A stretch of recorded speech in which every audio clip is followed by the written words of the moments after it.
Our Christmas Eve service at Palms Presbyterian Church is always meaningful, but never more so than this year. With our families widely separated by geography, circumstances, and COVID, the familiar music triggered for me a special kind of nostalgia.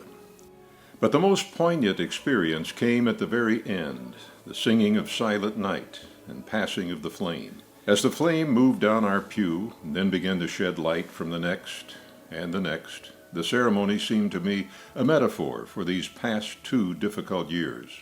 One person passing a virus to the next, and then the next, and the next, until the whole country was ablaze with this malicious disease.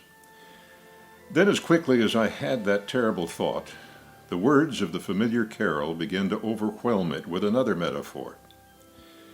These candles we were lighting, one person to another, and then another, they were symbols of peace, of love, of hope, of our common humanity.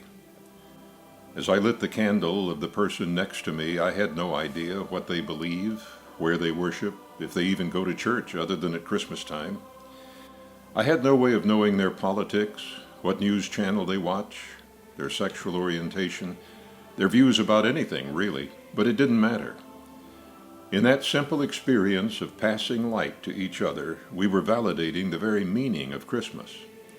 We were recognizing that beneath all the rancor, hostilities, and divisions that plague our world, we are at the core brothers and sisters, children of God, called to live daily into that reality.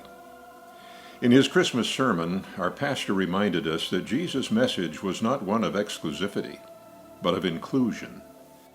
Symbolically, that's what we were doing in this candlelight service, including, not excluding, unconditional acceptance, no questions asked before I pass my light to your candle.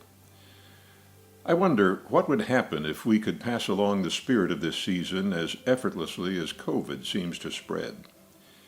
If we could begin to infect this broken world with the virus of acceptance, of inclusion, of humility, of love.